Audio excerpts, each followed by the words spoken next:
오늘 우리가 살펴볼 마가복음은 예수님의 출생 과정과 그리고 어린 시절에 대한 기록이 없습니다.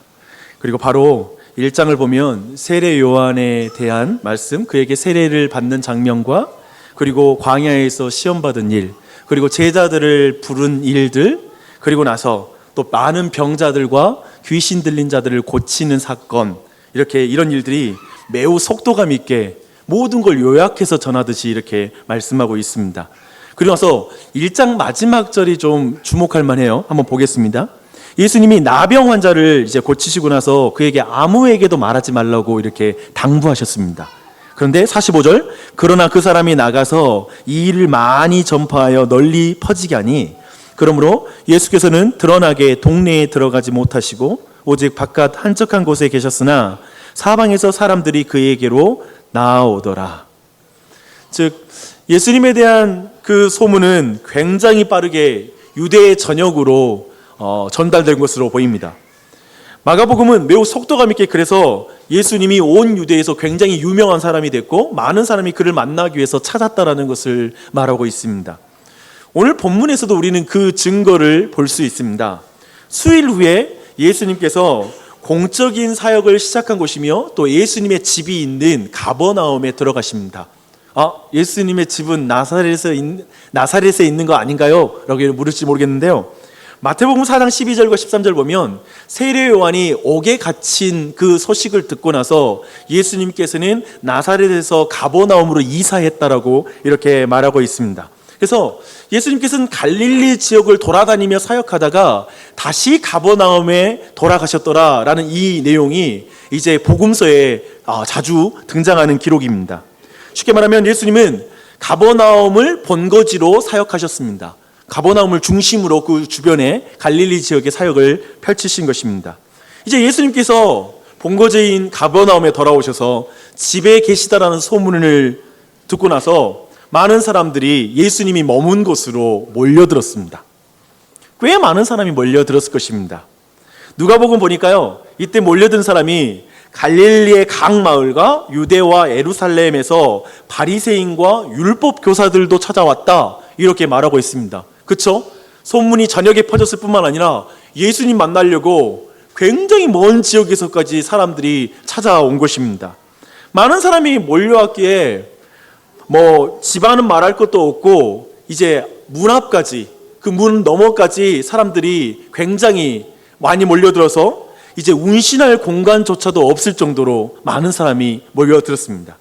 그리고 예수님은 그들에게 도를 가르쳤다라고 말합니다. 좀 번역이 저는 개인적으로 좀 바뀌어도 좋을 것 같다는 생각이 들어요. 도 가르쳤다 그러면 좀 도를 아십니까? 이런 느낌 들잖아요. 근데 이것은 하나님의 말씀을 말하는 건데요. 오늘 1장 14절과 15절을 보니까요, 이 도는 하나님의 복음입니다. 즉 하나님의 복음을 그들에게 가르치신 것이죠. 사람들은 굉장한 집중력을 가지고 예수님의 말씀을 들었을 거예요. 그렇잖아요?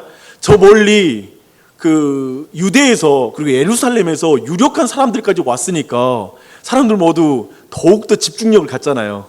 그래서 굉장히 조용했을 것이고, 그리고 그 가운데 예수님의 말씀 한 말씀 한 말씀 놓치지 않으려고 사람들이 간절하게 말씀을 들었을 것입니다. 그때 네 사람이 한 중풍병자가 누운 침상을 메고 예수님이 계신 집에 도착합니다.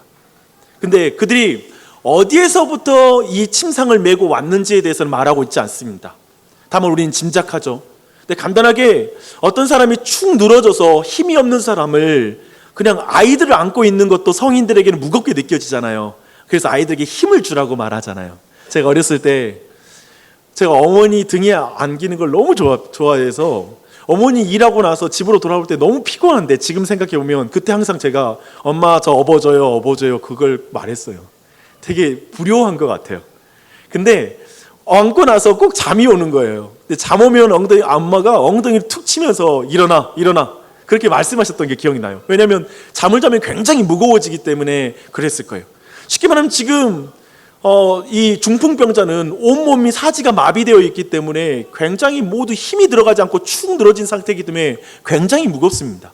그들이 이것을 메고 그 자리까지 오는 게 얼마나 어려운 일이었는지 우리는 충분히 짐작할 수가 있습니다. 그런데 그들이 도착하자 집 문 앞까지 사람들이 인산이를 이루어서 도저히 그 침상을 가지고 그 사이를 비집고 들어가 예수님께 나아갈 방법이 없는 거예요. 절망스러웠겠죠. 근데 이 당시에 1세기의 그 팔레스타인 지역에 있는 집에 대한 그런 사진들과 그리고 어떤 그림들을 봤어요. 그리고 설계도도 제가 보고 했는데요. 이제 집 옆에 계단이 놓여 있습니다. 그래서 옥상이 쉽게 접근할 수 있게 한 거죠. 근데 옥상은 평평한 그런 장소입니다. 그래서 뭔가 포도를 말리거나 뭐 우리 같으면 고추 말리고 하는 그런 일을 할 수 있는 그런 공간이 되었을 것입니다. 여러 가지 다양한 목적을 가지고 사용되었겠죠. 근데 그것에 올라가면 이 구조가 뭐냐면 나무를 먼저 그 지붕에 대고 그 아래에다가 이제 우리가 아는 갈대와 같은 성격의 그런 식물들을 깔아놓은 다음에 그 위에 이제 진흙을 덮는 방식으로 사용하는 방식입니다. 그렇게 본다면 이제 이들이 올라가서 이제 그 지붕을 뜯어내고 이제 그 지붕을 뚫어내는 크기는 이제 그 침상의 크기 정도니까 굉장히 크게 구멍을 뚫는 것이죠. 그렇게 뚫고 나서 침상을 예수님이 계신 자리에 내려놓습니다. 우리는 충분히 이 일로 말미암아 그 집안에 있는 사람들이 어떻게 됐을지 충분히 짐작이 가요. 이제 그 진흙을 깨서 이제 걷어낼 때 직접적으로 그 진흙이 떨어지지 않았겠죠, 아마도. 왜냐하면 아래에 또 식물이 가리고 있으니까요. 하지만 충분히 그 집안이 흙먼지로 가득했을 거라는 걸 충분히 짐작할 수가 있습니다. 그리고 예수님이 지금 거룩한 하나님의 복음을 증거하고 있는데 이 증거 사역이 잠깐 멈췄다라는 것 또한도 우리는 충분히 짐작할 수 있어요. 어떻게 지붕이 갑자기 뚫리는데 사람들마다 웅성거리고 어떻게 그 강의에 예수님의 말씀에 집중할 수가 있었겠어요. 잠깐 그 일이 멈췄을 거예요. 우리 한번 질문할 수가 있죠. 중풍병자와 네 사람은 이런 상황을 조금 더 예상하지 못했을까라는 그런 생각을 하게 됩니다. 더하여 다른 사람의 집을 허락도 없이 뜯는 행위는 굉장히 너무 파격적인 행위잖아요. 파격을 넘어서서 무례한 행동이죠. 그리고 매우 상대에게 경제적인 피해를 안기는 행위이고요. 도저히 할 수 없는 일이라고 우리는 말할 수 있습니다. 그래서 어떤 사람들은 지금 집안에서 갑자기 지붕이 뜯기고 그 위에서 침상이 내려오자 저놈들 미친 거 아니야? 충분히 아마 우리들 많은 분들 요즘은 그런 말 잘 하잖아요. 뭐 미친 거 아니야? 이런 표현을 자주 쓰는데 정말 미친 거 아니야? 라고 말하는 사람이 그 가운데 있었을 것입니다. 상식을 깨는 행위를 넘어 너무 위험하고 무례한 행동이기에 정상적인 사고를 가지고 이런 것을 할 수 있을까? 라는 질문을 이 상황에 충분히 할 수 있습니다. 우선 중풍병자와 네 사람이 미친 사람이 아니라는 걸 우리는 오늘 전체 이야기에서 알 수 있어요. 미친 사람은 아니에요. 다만 확실한 것은 그들은 예수님 앞에 당장 가야 한다는 거예요. 시간을 미룰 수 없어요. 조금만 생각하면 사람들이 다 흩어지고 나서 예수님께 찾아 들어가면 될 텐데 이들은 지금 시간을 지체할 수가 없어요. 당장 예수님 앞에 지금 중풍병자를 내려야 된다고 생각하고 있어요. 그 자리에 있는 많은 사람들의 비난과 오해를 감수하고라도 예수님 앞에 가야 된다는 거예요. 이게 너무 간절한 사람들이라는 걸 우리는 충분히 알 수 있습니다. 예수님 앞으로 가야 해. 남들이 뭐라고 해도 상관없어. 예수님 앞에 지금 당장 가야 돼. 라는 그 간절함이 있는 것입니다. 그래서 그들의 행동이 비이성적이고 그리고 비상식적이기 때문에 우리에게 더욱 분명한 질문이 있습니다. 그 질문이 이거죠. 도대체 왜 그들은 예수님을 그토록 만나고 싶어 했을까? 이 질문이 들어요. 미친 것도 아니고 생각이 있다면 도대체 그 이유나 들어보자. 도대체 얼마나 예수님을 당장이라도 만나고 싶었으면 이런 행동을 하는가라는 질문이 이 안에 우리 안에 가장 먼저 떠오르는 질문입니다. 아마도 대부분의 사람들은 네 사람이 그런 행동을 한 이유를 질병의 치유라고 생각합니다. 질병 치유에 대한 간절함이 그들을 그렇게 만들었다. 특히 병자를 위한 저들의 안타까움과 사랑과 수고를 보면서 많은 사람이 감동해요. 그렇지 않아요? 이 본문에서 그 친구들이라고 부르잖아요. 그래서 사실 성경에서는 그 네 사람을 친구라고 말하지 않아요. 다만 사람들이라고 이렇게 말합니다. 그래서 그렇지만 사람들은 이것이 깊은 우정과 사랑에서 나온 행동이다.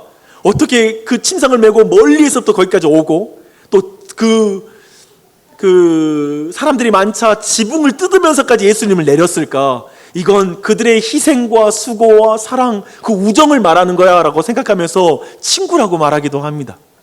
상관없어요. 그들에게 사랑하는 중풍병자의 치료에 대한 절박함이 일련의 이 파격적인 행위를 한 이유이다 라고 사람들은 이 본문을 해석하는 것이죠. 그래서 예수님이 그들을 보시면서 이렇게 말씀하십니다. 예수께서 그들의 믿음을 보시고 중풍병자에게 이르시되 작은 자여 내 죄 사함을 받았느니라. 그래서 이 부분을 어떻게 해석하냐면 많은 사람들이 예수님도 병자를 위해서 애쓰는 저들의 믿음과 정성에 감동되어서 저들이 기대하지도 않았고 바라지도 않았던 죄사함까지 선물해 주신 것이다 라고 이 본문을 이렇게 해석합니다. 근데 저는 이 해석에 대해서 동의하지 않습니다. 그렇게 해석하는 게 맞는 것인가? 그렇게 말하기에는 너무 어려운 부분이 이 말씀 안에 있습니다. 첫 번째는 예수님께서 그들의 믿음을 보시고 중풍병자의 죄를 용서해 주시는 부분이 이해하기 힘듭니다. 즉, 네 사람의 믿음을 보시고 중풍병자의 죄를 용서했다라고 이해하는 것이 어렵다라는 것입니다. 마치 그것은 부모들의 믿음을 보고 자녀들의 죄를 용서해 주신다라는 걸 오늘날 우리가 주장한다면 여기에 대해서 우리 모두가 동의할 수 없기 때문에 그렇습니다. 자신의 죄를 자신이 고백함으로 용서받는다고 믿잖아요. 그렇죠? 그런 의미에서 이 부분의 본문을 우리가 이해할 수 없죠. 이렇게 보는 것은 우리가 이해하는 성경의 진리와 다르기 때문에 그렇습니다. 이 부분을 좀 더 우리가 이해하려면 예수님이 병자들을 고쳐주신 다른 예들을 한번 볼 필요가 있습니다. 일반적으로 예수님은 치유하려는 병자들의 믿음을 보시고 그 병을 치유하셨습니다. 누가복음 8장에 보면요, 혈류병에 걸린 여인이 나옵니다. 근데 그 여인은 이런 믿음을 가집니다. 내가 예수님의 옷자락만 만져도 치유될 거야 라는, 예수님은 그런 권능을 가지고 있는 분이야 라는 믿음을 가지고 그녀는 몰래 예수님의 옷자락을 만지고 그리고 치유함을 받습니다. 그때 예수님께서 그 여인에게 이렇게 말합니다. 딸아, 내 믿음이 너를 구원하였으니 평안히 가라. 이것은 뭐죠? 그 치유받는 사람의 믿음을 보시고 치유하시는 사건으로 우리는 볼 수 있습니다. 그런데 그 다음에 잠시 이어지는 사건은 뭐냐면, 회당장 야이로라는 사람이 있는데 그의 딸이 죽었다라는 소식을 들어요. 그때 예수님이 야이로에게 이렇게 말씀하십니다. 두려워하지 말고 믿기만 하라. 그래야면 딸이 구원을 얻으리라. 그 말씀을 보면 직접적으로 야이로가 믿었더라라는 그런 기록은 없어요. 하지만 야이로의 믿음과 함께 그 딸을 살렸다는 걸 충분히 우리는 추측할 수가 있습니다. 당연히 죽은 딸의 믿음을 볼 수 없는 상황이잖아요. 죽은 딸에게 가서 야, 너 나를 믿느냐? 일어날지어다 이렇게 할 수는 없잖아요. 그러니 아버지의 믿음, 이 모든 걸 통하여 그 일이 일어나는 걸 보여주고 있는 것입니다. 그러나 지금 경우는 병자가 직접 말할 수 있는 상태였어요. 중풍병자는 예수님의 말씀을 들을 수도 있었고 말할 수도 있는 상태입니다. 그렇다면 함께 온 자들의 믿음을 보시고 병자의 죄가 사하여졌다라는 말씀으로 이해하는 것은 어렵습니다. 이게 첫 번째 그런 어려움이고요. 둘째로 더욱 이해하기 어려운 부분이 나오는데요. 뭐냐면 병을 고치러 온 것 같은데 왜 병자에게 내 죄가 사하여졌느니라 라고 말하는가? 이 부분을 이해하기가 어렵습니다. 예수님께서 병자의 믿음의 유무와 상관없이 야, 네 죄는 용서함 받았어? 아니면 그 사람이 뭘 원하는지 그 사람의 의사도 전혀 무시하면서 너 죄는 용서함 받았어? 라고 말하는 것. 마치 일방적으로 예수님이 인간의 가장 큰 문제는 죄 문제야. 너는 병이 문제가 아니라 죄부터 먼저 용서받았다고 그걸 들어야 될 필요가 있어 라고 이렇게 예수님이 일방적으로 죄사함을 주셨다라고 이해하는 것은 그렇게 쉽지 않습니다. 그렇게 이해하는 것은 그렇게 옳지 않습니다. 그러면 뭔가요?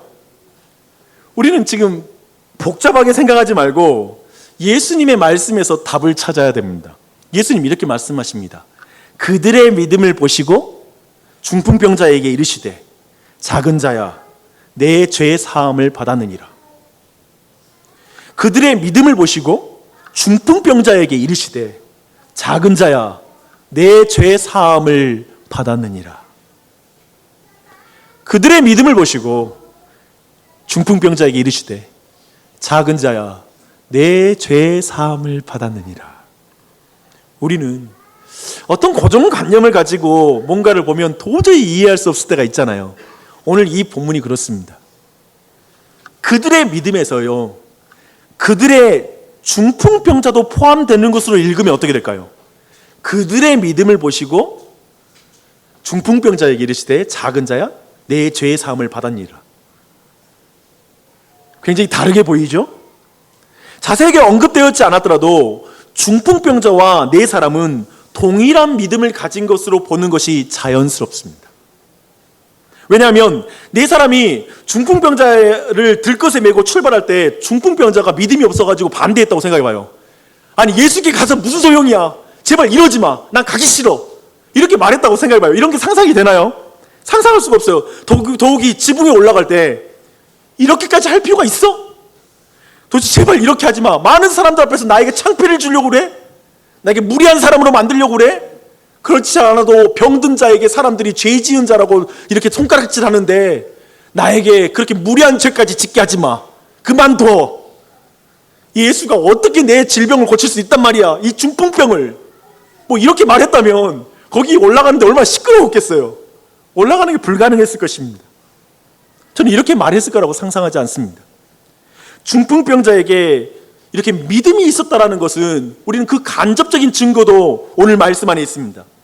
예수님은 특별히 중풍병자에게 이렇게 말해요. 작은 자야 라고 말합니다. 영어로는 son이라고 말하는 거죠. 아들아, 얘야, 우리식으로 말하면 얘야, 이렇게 말하는 거예요. 이것은 매우 가깝고 친밀한 감정을 표현하기 위한 그런 단어입니다. 왜 예수님은 이 중풍병자에게 애야, 아들아, 작은 자야 라고 이렇게 친밀감을 느끼시는 걸까요? 첫째, 예수님께서는 이 중풍병자가 너무 오랜 기간 동안에 너무 힘겨운 인생을 살아왔기 때문에 그것을 불쌍히 여겨서 이렇게 친근하게 표현한다. 근데 두 번째, 예수님께서는 이 중풍병자에게 예수님이 기뻐하시는 그 믿음을 보았고 그 믿음 가운데 믿음을 보시면서 이 친근한 마음을 표현한 것이다 라고 보는 것이죠. 저는 후자라고 믿습니다. 왜냐하면 예수님께서는 늘 그의 사역 가운데 믿음을 가진 자를 볼 때 특별하고 기쁜 감정을 표현해 오셨기 때문에 그렇습니다. 마태복음 8장을 보면요, 한 백부장이 나와요. 근데 그 백부장에게는 병에 걸려서 곧 죽어가는 하인이 집에 누워 있습니다. 근데 길거리에서 예수님을 만나고 이렇게 말해요. 예수님, 우리 집에 가실 필요 없어요. 그냥 여기서 말씀만 하시면 내 하인이 고쳐질 것입니다. 즉 예수님은 말씀으로 세상을 창조했던 그 창조주의 능력이 예수님께 있다라는 믿음을 가진 거예요. 그러자 예수님께서는 너무 기뻐하셨다라고 말해요. 그 믿음을 가진 자를 볼 때 느끼는 그 기쁨과 그가 믿음으로 말미암아 이제 내 자녀가 되었다는 기쁨, 이 모든 게 아마도 애야, 너 내 자녀야, 내 아들아 라고 부르는 이 친근한 표현에 이 믿음을 보시고 기뻐하는 이 감정이 다 포함된 것이죠.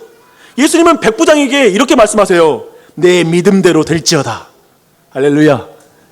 이런 가운데 예수님이 사역한다. 그런데요, 그 중풍병자가 곧 이 작은 자가 가진 믿음이 뭘까요? 그 믿음은 어떤 믿음일까요?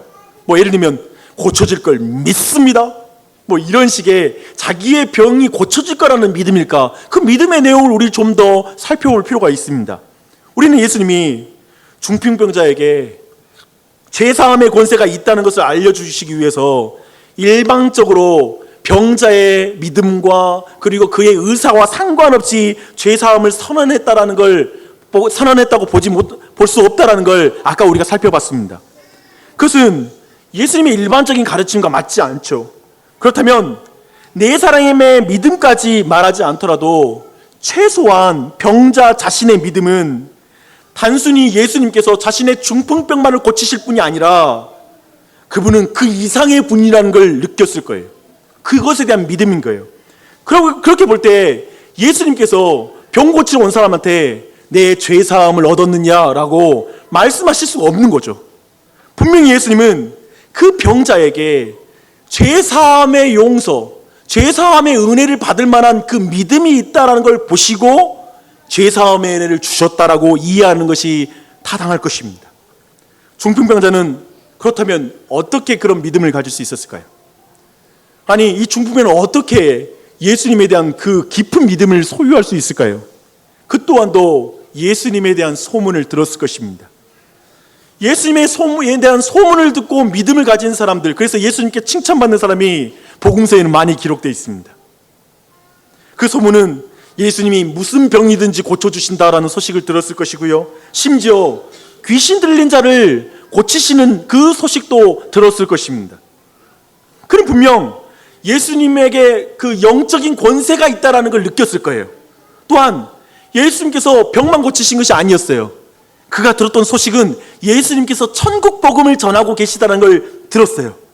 그래서 15절 보니까요, 그 천국 복음이 이렇게 요약되어 있습니다. 때가 찼고 하나님의 나라가 가까이 왔으니 회개하고 복음을 믿으라. 보십시오. 회개하고 복음을 믿으라. 즉 모든 사람은 죄인이다. 회개해야지만이, 그리고 예수님을 믿어야지만이 하나님 나라의 백성이 될 수 있다라는 그 소식을 들은 것이죠. 그렇죠? 중풍병자가 죄사함을 받는 믿음을 가진 것을 생각하면 그는 예수님에 대한 소문을 듣고 자신의 육체의 고통, 그것을 넘어서 자신의 죄와 그 죄로 말미암는 죽음, 그 죽음의 비참함을 느끼고 감각하기 시작했다라고 우리는 볼 수 있습니다. 그는 이전까지 육체가 전혀 움직이지 않는 자신의 그 문제, 육체의 질병의 문제가 자신을 비참하게 만들고 있고 자신을 행복하게 만들지 못한 이유라고 생각했을 것입니다. 자신의 인생에서 가장 시급하게 먼저 풀어야 될 문제, 나는 정말 이 질병이 고쳐야 돼, 이것이 고쳐져야만 나는 우리 가정을 온전히 섬길 수 있어, 나는 이 병이 고쳐져야만 행복할 수 있어 라는 그 마음을 그는 계속 되뇌이면서 병이 가장 먼저 고쳐지길 간절히 원했을 것입니다. 아무것도 할 수 없게 된 무기력한 가장 큰 고통은 자신에게 그 중풍병이었을 거예요. 그러나 이제 자신의 영이 중풍병에 걸렸다는 걸 느끼기 시작하는 것입니다. 예수님의 복음을 들으면서 죄로 병들어 하나님께 대하여 죽은 자와 같음을 느꼈을 것입니다. 심령에 아무 움직임이 없는 시체와 같은 자신의 영혼을 깨닫기 시작했을 것입니다. 저는 어쩌면 지금 본문에 나와 있지 않은 부분을 제가 그랬을 것입니다라는 것으로 본문을 채웠습니다. 근데 이렇게 충분히 우리가 해석할 수 있는 건 분명히 그가 믿음을 가졌기 때문에 그렇습니다. 어떻게 믿음을 가졌을까 생각했을 때 복음서는 늘 이런 방식으로 믿음을 가졌거든요. 그러나 회개하고 복음을 믿으라는 말씀을 들었을 때 그는 육신의 병이 낫는 것 이상으로 영적인 질병과 죽음을 고치시는 그 살리시는 은혜를 기대하고 예수님을 향해 달려갔을 것입니다. 이렇게 볼 때, 이 믿음을 생각할 때 그의 비상식적이고 비이성적이게 보이는 행동들이 우리는 더욱 분명하게 이해돼야 돼요. 예수님 만나야 돼. 그냥 육체만의 문제가 아니야. 내 영혼에 영원한 생명이 달려있어. 내 영혼이 고쳐져야 돼. 이런 단위에 이 깊이의 무게를 가진 그 비이성적인 행동이었던 것이죠. 지붕을 뜯을 때 그런 믿음을 가지고 나아가는 것이죠. 더하여 예수님의 이해할 수 없는 반응도 이해가 돼요.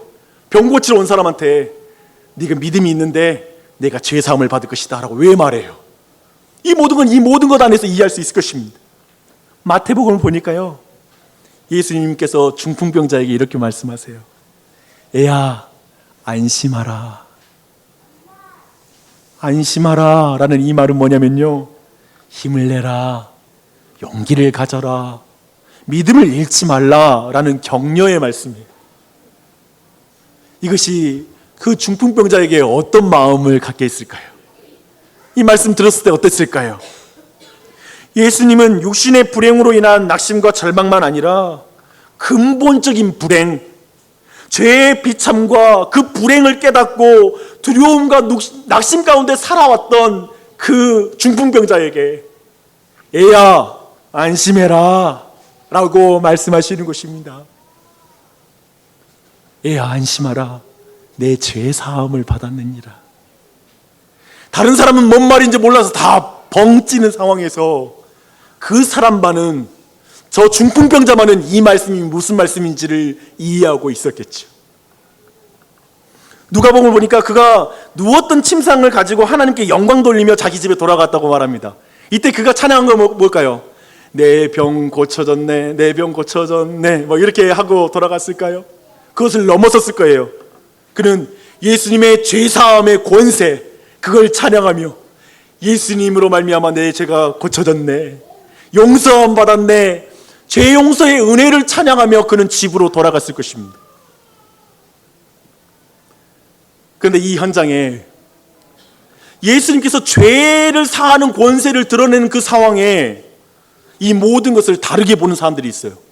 서기관과 곧 바리새인들과 율법사들이 이 모든 것을 보고 안색이 변합니다. 그들은 아마도 예수님의 가르침과 그 행하심을 검증하기 위해 온 사람들일 거예요. 이들이 참으로 바른 교리를 전파하나, 그리고 성경에 합당하게 행하나, 이런 것들을 평가하기 위해서 왔을 것입니다. 그런데 예수님께서 하신 말씀, 곧 내 죄사함을 받았니라 라는 이 말씀을 듣고 신성모독의 죄다, 유대인들에게는 가장 큰 죄를 범했다 라고 이렇게 생각했습니다.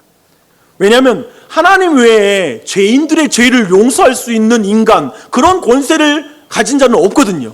내 죄 용서받았느니라고 말할 수 있는 권세를 가진 자가 없는 거예요. 그들에게 예수님은 하나님의 아들이 아니라 그는 그저 사람의 아들이었어요. 그저 사람인데 무슨 그런 권세가 있어라고 생각한 것입니다.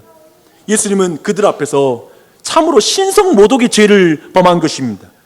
그들 중에 일부는 아마도 지붕 뚫고 병자를 내리는 이들을 처음 봤을 때 저 미친 것들이라고 생각하는 사람들이 있었을 거예요. 근데 하지만 이제 그들 모두 죄사함을 선언하신 예수님을 미친 사람이라고 보는 것입니다. 좀 미친 거 아니야? 어디서 신성모독? 모두 그 마음을 가졌을 것입니다. 예수님은 그들의 마음에 무슨 생각을 하는지 다 아시고 저들에게 이렇게 질문하십니다.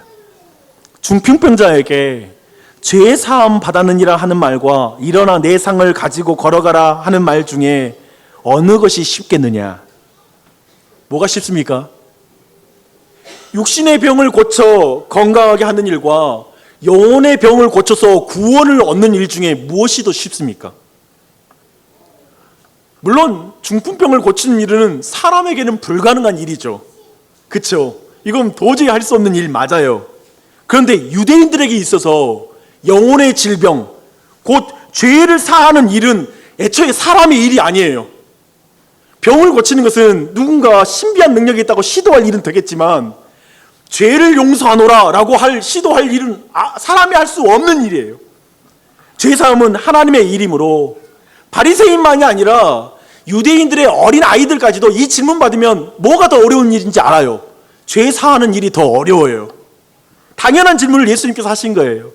그렇다면 예수님이 내 죄 사함을 받았느니라 라고 말씀하신 것은, 거기에는 예수님께서 사람의 모습으로 계신 인자이시나 어떤 권세를 가지신 분인지를 강조해서 의도적으로 말한 것이죠.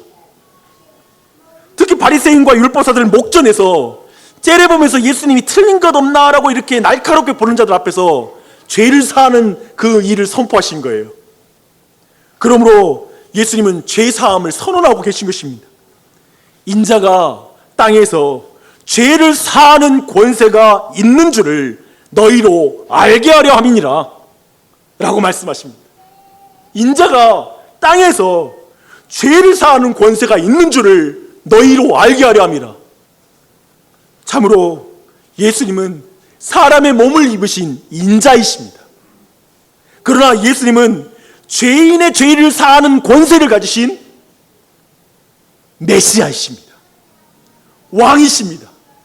참으로 인자이십니다. 참 사람이시고 참 하나님이십니다. 이 신분을 지금 여기에서 드러내신 것입니다. 놀랍게도 대조되죠. 저 중풍병자는 예수님의 옴짝달싹할 수 없어서 그저 소문으로만 들어야 됐던 사람은 예수님에 대한 이 믿음을 가지고 있고, 저 유대에서 예루살렘에서 찾아온 유력한 자, 힘있다라고 말하는 자는 예수님이 누군지 못 알아봐요. 이 대조가 있죠. 욕조에 물이 넘쳐 집안에 들어오고 있습니다. 가장 먼저 뭘 해야 할까요? 1번, 집안으로 넘어오는 물을 닦아낸다. 2번, 제습기를 튼다. 3번, 기도한다. 어떤 것도 답이 되지 못할 것 같고 우리는 답을 알고 있죠. 수도꼭지부터 잠근다. 그리고 나서 집안에 들어오는 물을 이제 닦아내고 그 안쪽으로 점점 들어가는 것이죠. 그게 순리에 많고 지혜로운 것이죠. 여러분이 생각할 때 중풍병자에게 더 심각하고 다급한 문제는 뭡니까? 죄에 대한 문제입니까? 아니면 중풍병이 빨리 치료되는 것입니까? 전 여러분들이 이거 뭐 그렇게 쉬운 말씀을 하세요라고 말할지 모르지만, 여러분의 인생 문제랑 묶어서 보면 이게 답하기가 쉽지 않습니다. 여러분의 인생의 문제, 그것이 먼저 바뀌는 게 중요합니까? 여러분의 죄사함의 문제가 중요합니까? 라고 질문하면 우리 모두 생각이 많아집니다. 예수님은 모든 사람이 가지고 있는 가장 근본적인 문제를, 그리고 가장 심각하고 시급하게 해결돼야 될 가장 먼저 된 것이 하나님과의 관계라고 말합니다. 그리고 죄의 문제라고 말하고 있는 것입니다. 예수님은 죄와 비참과 불행의 문제라고 말씀하십니다. 그리고 그것을 향하여 죄 사함의 은혜를 선포하십니다. 이게 오늘 본문이죠. 그리고 난 후에야 중풍병자의 작은 불행의 문제, 곧 그의 육체의 질병을 고쳐주시고 보내십니다. 저는 여기서 이렇게 말합니다. 하찮은 문제라고 말하지 않습니다. 육체의 질병의 문제, 우리의 삶의 경제적인 문제, 그리고 너무나 아픈 자녀의 문제, 그리고 가족의 문제들, 이런 문제들이 하찮은 문제라고 말하지 않습니다. 작은 문제입니다. 상대적으로 하나님과의 관계에 비해서 우리가 인생에서 모든 관계의 문제는 작은 문제입니다. 그렇죠? 이걸 말하는 것입니다. 그리고 예수님께서는 먼저 너는 가장 시급하고 큰 문제, 그리고 치명적인 문제, 너의 영원한 운명을 가르는 문제를 먼저 해결하고 그 다음의 문제를 봐야 된단다 라고 오늘 본문의 순서가 그걸 말씀하고 있습니다. 죄로 무력했던 자신이 일으킴을 받고 살림을 받아야 되는 것, 그리고 하나님을 기쁘게 찬양하며 돌아가는 이 중풍병자를 보십시오. 사람들은 눈으로 하나님의 능력을 확인했기 때문에 예수님께 감히 반대하거나 부인하지 못한 채 하나님께 영광을 돌리는 것으로 모든 이야기가 마무리가 됩니다.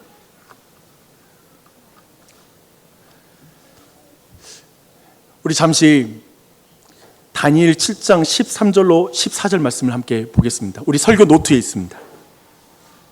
다 함께 읽겠습니다. 내가 또 밤 환상 중에 보니 인자 같은 이가 하늘 구름을 타고 와서 옛적 권세부터 항상 계신 이에게 나아가 그 앞으로 인도되매 그에게 권세와 영광과 나라를 주고 모든 색성과 나라들과 다른 언어를 말하는 모든 자들이 그를 섬기게 하였으니 그의 권세는 소멸되지 아니하는 영원한 권세요 그의 나라는 멸망하지 아니할 것이니라. 보십시오. 다니엘은 오늘날 환상을 봅니다. 그리고 인자 같은 이를 봐요. 여기서 인자 같은 이는 뭐냐면 신성을 가진 분이라는 거예요. 그러나 인자같이 보이는 것이죠. 하지만 우리는 이분이 결국 예수 그리스도시라는 걸, 그분을 가리키는 거라는 걸 우리는 알고 있습니다. 근데 오늘 본문 말씀 보면 그에게는, 그 인자 같은 이에게 있는 것은 특별히 권세라는 단어를 주목해 보십시오. 모든 백성과 나라들과 다른 언어로 말하는 모든 자들이 그를 섬기는 권세, 그 권세는 소멸되지 않는 영원한 권세, 이 권세가 강조돼요. 참으로 인자 같은 일이가 아니라 하나님께서, 메시아이신 하나님께서 참으로 인자가 되어서 이 땅에 오셨습니다. 근데 그에게는 영원한 권세가 있죠. 그에게는 온 세상을 통치하고 종국의 그 메시아의 왕국을 만드시는 권세가 있죠. 그 유대인들은 이걸 알았어요. 근데 유대인들은 그 권세 안에 어디에도 죄를 사한 권세를 상상하지 않아요. 자신들을 편안하게 만들고 로마 정부를 뒤집고 그래서 현실적인 문제를 풀어주는 왕을 기대한 거예요. 그런 메시아를 기대한 거예요. 근데 예수님 말씀하시는 거예요. 나는 죄 사하는 권세를 가진 메시아이다. 인자이다. 인자가 땅에서 죄 사하는 권세가 있어야 되는 줄 너희로 하려 함이라 라고 말씀하고 있습니다. 그치요? 그 인자가 어떻게 모든 죄의 권세를 멸하십니까? 자신이 십자가에 달려 죽으심으로 그 권세를 드러내지 않으십니까? 전 여러분께 이런 질문을 드리고 싶습니다. 여러분의 삶의 진짜 문제는 뭡니까? 오늘 여기 들어오려고 따로 6층 뚫고 오신 분은 없죠, 그렇죠? 여기는 굉장히 널찍합니다. 자리도 많이 비어 있습니다. 여러분은 이 장소에 어떤 간절함을 가지고 오셨습니까? 여러분이 가장 먼저 해결해야 될 문제는 뭡니까?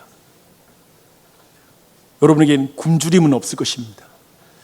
아마도 여러분의 삶의 전쟁, 그래서 총탄에 맞아 죽을 위협은 없을 것입니다.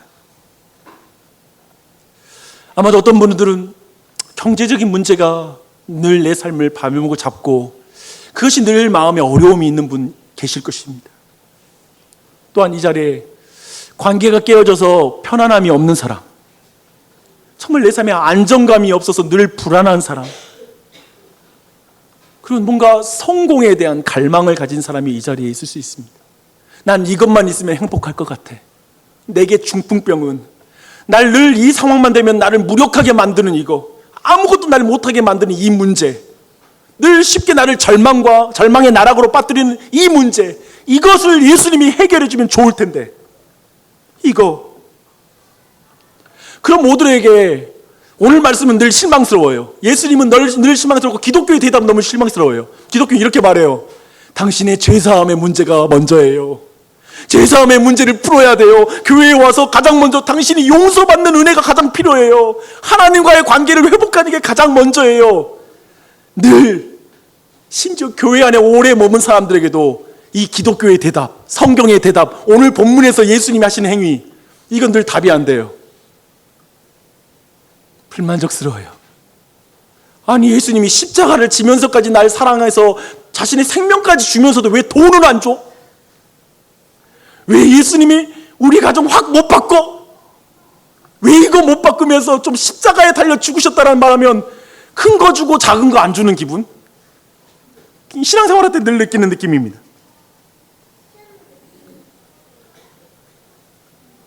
그거예요. 성경이 강조하고 있고 오늘 말씀이 강조하는 건 말하는 거예요. 죄사함의 은혜가 가장 큰 거예요. 여기로 시야가 바뀌지 않는 이상 신앙생활은 늘 바뀌지 않아요. 죄사함의 은혜가 가장 시급하고 하나님과의 관계가 가장 시급한 문제로 가지 않는 이상 기독교 신앙 안에 들어오지 못한 거예요. 사실 오늘 비유는 예수님께서 단순히 우리의 의사의 권세를 가지신 분인가요? 그분이 사회복지사의 권세로 내게 다가와 계신가요? 예수님이 상담가의 권세로, 친구의 권세로 내 삶에 오기를 기대하시나요? 예수님께서 누구로 우리의 삶에 오시는 걸 오시면 여러분이 만족하겠습니까? 슈퍼 회장님? 여러분에게 사업에 대한 조언을 해주시는 분? 어떤 모습으로 우리에게 와야지 우리는 만족할까요? 내 삶이 힘차게 변할까요? 오늘 대답은 내 죄를 사하는 권세를 가진 자이다. 예수 그리스도는 모든 사람의 죄를 사하는 권세를 가지신 분이시다 라고 말씀하시는 것입니다. 우리 모두 중풍병자인 것 같아요.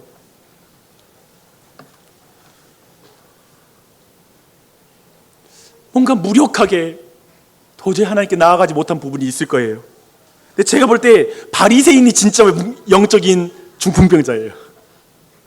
성경 잘 알고 말씀 잘 알고 이런 걸 잘 알지만 예수님께 한 발짝도 못 다가서는 사람, 이 사람이 진짜 중풍병자죠. 저는 여러분이 오늘도 그리고 평생에 예수님 만나는 은혜 있길 바랍니다. 예수님 만나야지. 간절함. 예수님 만나야 돼. 오늘 예배에서 나 예수님 만나야 돼. 오늘 말씀에서 예수님을 만나야 돼. 내가 오늘 성경 볼 때 예수님 만나야 돼. 라는 그 마음, 그 간절함, 중심이 우리 모두에게 있기를 바랍니다. 예수님 말씀하실 거예요. 얘야, 안심해라. 용기 내라. 믿음 잃지 마.